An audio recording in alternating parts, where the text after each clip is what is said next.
Assalamualaikum warahmatullahi wabarakatuh. Halo, aku Mami Entri. Apa kabar semuanya? Semoga dalam keadaan sehat ya. Amin ya robbal alamin. Siapa nih di sini yang udah niat mau diet tapi nggak jadi-jadi? Ayo. Pasti banyak banget alasannya. Bahkan cari-cari alasan buat menunda dietnya. Jadi nggak ada semangat dalam dirinya buat memulai diet.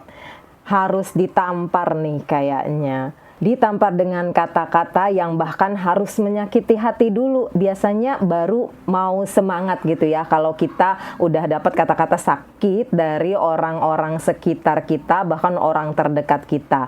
Mungkin kita selama ini ada di zona nyaman. Nggak ada yang komen, nggak ada yang komplain. Jadi kita itu santai, kita itu nggak cepat-cepat memutuskan buat diet karena ya nggak ada yang komen sama sekali, bahkan mendukung banget badannya tetap gendut. Contohnya apa? Contohnya nggak apa-apa, segitu mah nggak gendut kok. Satu, nggak apa-apa, yang penting sehat. Nggak apa-apa, yang penting cantik. Mana ada gendut itu sehat, mana ada gendut itu cantik. Pasti kalau slim lebih cantik, terus lebih sehat juga. Nah, kita biasanya terlena dengan kata-kata seperti itu ya. Jadi kalau ada orang, nggak apa-apa gendut, yang penting sehat, masih pantas kok, masih cantik kok. Itu bullshit, nggak usah didengerin ya. Coba ngaca aja diri kita ini ya, ngaca di cermin, coba lihat badan diri sendiri, bagus nggak? Kalau pakai baju itu cocok nggak gitu, tiap model baju tuh cocok nggak? Lihat lemaknya di paha, di lengan, apalagi di perut ya, lihat dong kenyataan yang ada. Jadi jangan terlena sama kata-kata yang menjerumuskan. Jadi jangan lagi terlena sama kata-kata nggak apa-apa gendut, yang penting cantik, nggak apa-apa gendut, yang penting sehat. No, no, no. Jadi kita harus berubah, kita harus ngaca diri aja, kita tuh udah obesitas atau belum, karena udah kelihatan. Paling gampang itu kan ngelihat diri kita di kaca gitu. Oh, lengan saya besar, oh perut saya apalagi besar. Nah itu pasti ada yang salah.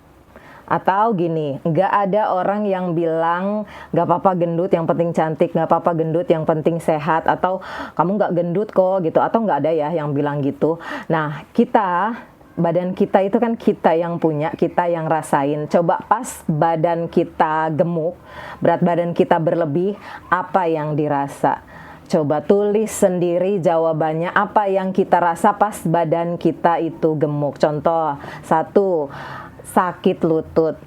2, napas sesek. 3, tangan kebas. Nih, aku juga pernah ya, tangan tuh kebas gitu pas badan aku berlebih gitu. Nah itu baru 3 contoh aja ya, apa yang aku rasain pas berat badan aku itu berlebih. Jadi yang gak nyaman itu sebenarnya diri kita sendiri. Setiap orang punya rasa ketidaknyamanan itu pasti beda-beda ya. Kalau aku itu 3 macam tadi, dan ada juga sih keluhan yang lainnya, yang pasti banyak banget keluhannya pas badan kita itu berlebih. Setiap orang beda-beda, ada yang sakit ini, ada yang sakit itu, tapi percayalah kalau berat badan berlebih itu banyak yang dirasa. Nggak enak ini, nggak enak itu, apa nyaman kayak gitu. Jadi kita itu harus ditampar sama kata-kata orang yang nggak enak hati sebenarnya ya. Misalnya, kamu gendut banget sih, jelek banget sih. Harusnya sih begitu, itu yang jujur. Padahal kalau kita dikasih kata-kata jujur kayak gitu kan mungkin iya sakit hati. Nah, dari sakit hati itulah biasanya muncul semangat. Karena jarang kan orang yang sadar diri gitu, aku udah kegemukan nih gitu, aku harus diet, jarang banget. Jadi kadang harus ditampar dulu sama kata-kata nggak enak dari orang lain. Nah, ada juga nih yang kayak gini, udah ditampar sama kata-kata nggak enak dari orang lain gitu. Nah, dianya sendiri yang nyaman dengan badan obesitasnya itu. Gendut-gendut aku ini kok suka-suka hati aku lah, badan-badan aku ini urus campur banget sih sama urusan aku aja nyaman kok kayak gini. Nah, ada juga yang kayak gitu. Ya sebenarnya sih banyak yang menyadari ya kalau kalau dirinya itu harus diet atau menurunkan berat badan. Tapi kadang banyak yang cari-cari alasan gitu. Misalnya, oh makan sehat itu mahal, aku mah dananya nggak ada gitu. Atau juga, aduh saya mah belum cukup ilmu, harus gimana nggak tahu. Nah ada juga yang bilang, ah saya mah masih punya anak kecil, kalau punya makanan gitu anak-anak itu sisa-sisanya kan sayang kalau nggak dimakan gitu. Jadi banyak alasan, banyak pembelaan yang menghambat niat untuk mulai diet sekarang juga. Yang ada entar besok, entar besok, entar besok, besok, besok, sampai kapanpun nggak bakal jadi dietnya.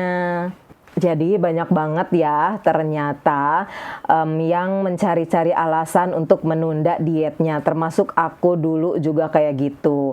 Jadi orang lain bilang apa juga suka nggak dihiraukan.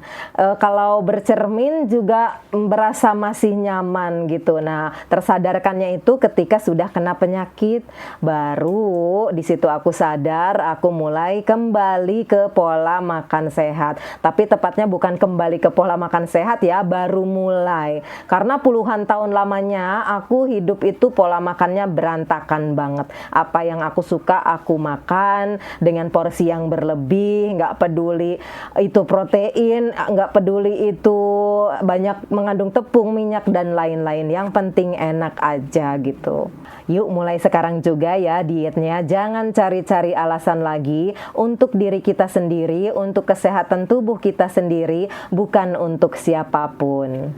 Mulai dari satu langkah kecil aja bisa merubah bentuk badan kita. Jadi semangat ya buat yang lagi diet. Diet is fun, diet itu menyenangkan. Mulai sekarang juga ya dietnya.